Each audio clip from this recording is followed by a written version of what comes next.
Hey guys, in today's video, we have a bunch of information to go over. I know I said yesterday I was going to upload a Black Ops 2 gameplay compiled up and it was going to be entertaining, but I'm going to upload that tomorrow just because we did get a bunch of information and an update. So without wasting any more time, let's get into the main topic of discussion, which is the weekly active player count for the Black Ops ports. Now, this came out yesterday after I uploaded the video because we were anticipating an update, and it did go live after I uploaded, of course.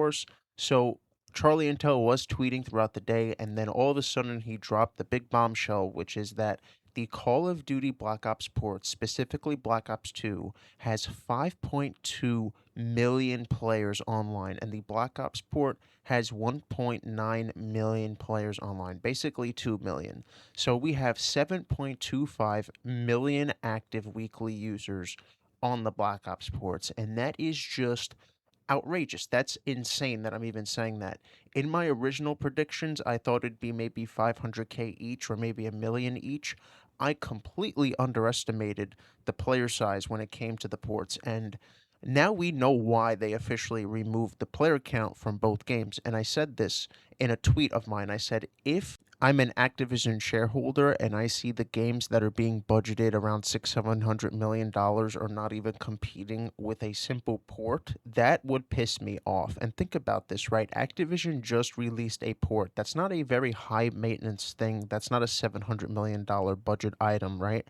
And they just completely lapped their own game, their current game. MW4 will not even sniff this. So if we want to allocate for all geographical regions, we're talking maybe 9-10 million players, and that is approaching Fortnite level numbers. Fortnite is number one at 16 million weekly active users, and Call of Duty, if you're accounting not for the US, but everywhere on the globe, you're approaching that. So that's kind of crazy to see. And let's not forget, we are talking about weekly active users here. So there's 7 million players in 1 week in the US.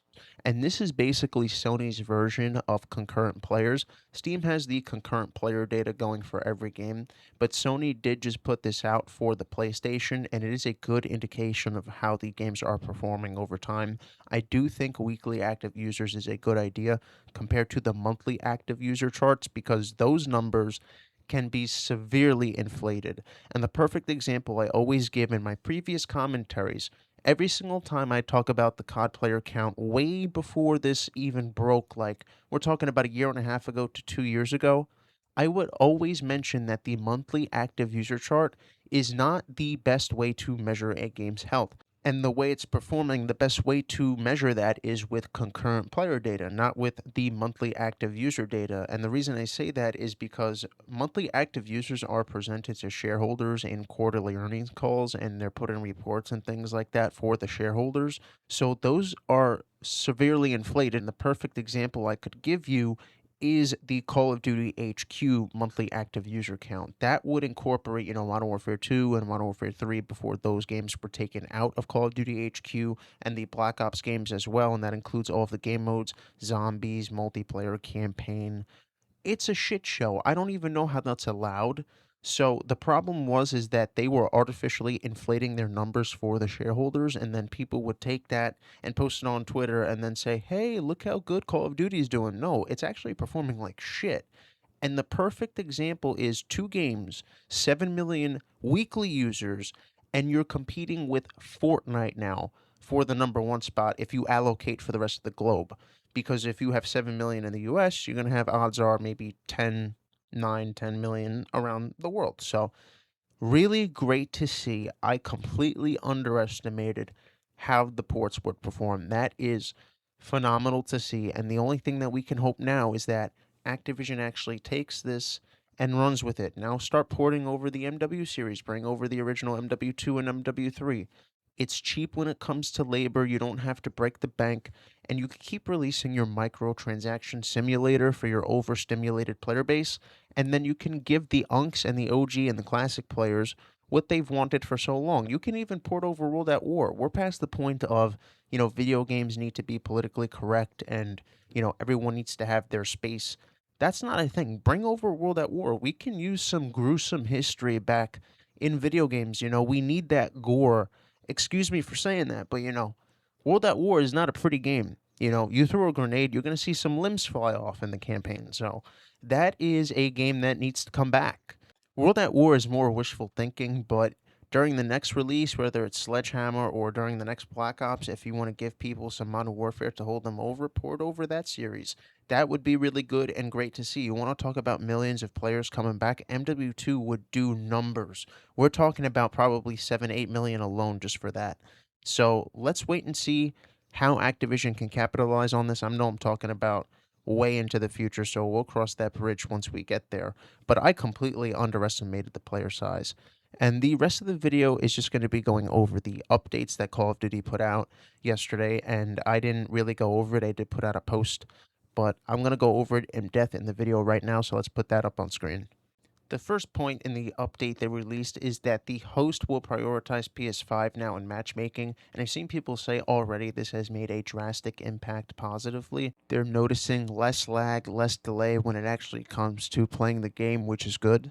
And the one thing is that even if you do get a shitty PS5 host, it should make a big difference because the PS4 players, their console will literally just crash and take half the lobby with them when it comes to migrating the host too.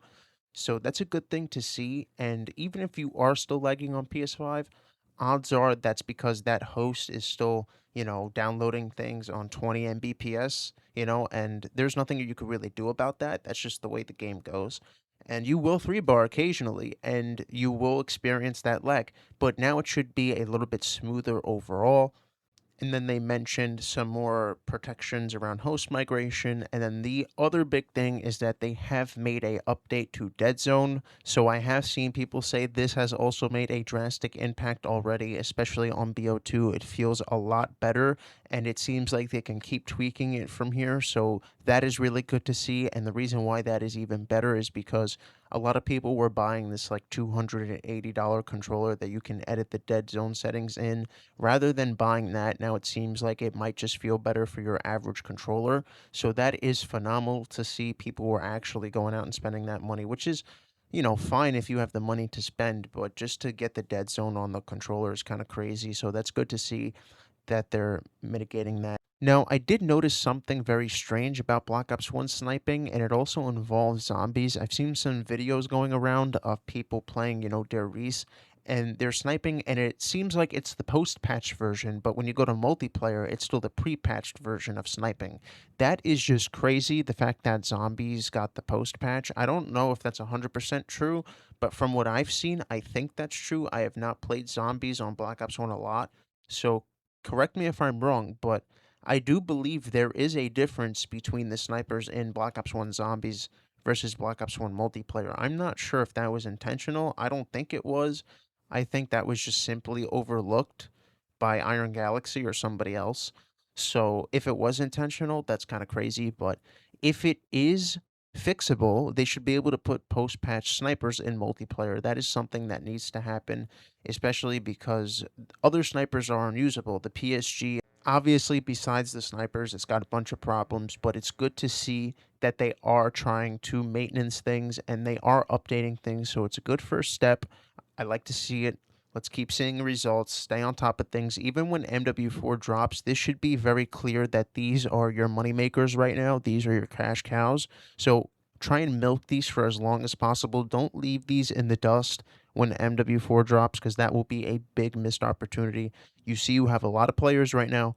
Keep them there. Keep that player retention there. We all know it's only a matter of not if, but when GTA 6 takes that #1 spot on all of the platforms.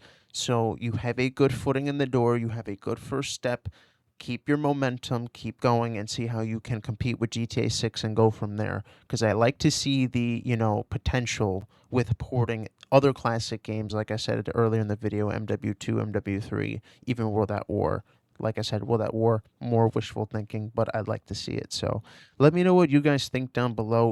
And that's pretty much it. We all know why they removed the player count from both games. We all know why. And the main thing here is that this is a win. 7+ million weekly active users. That is a huge win. So I'll see you guys in the next one. Peace out.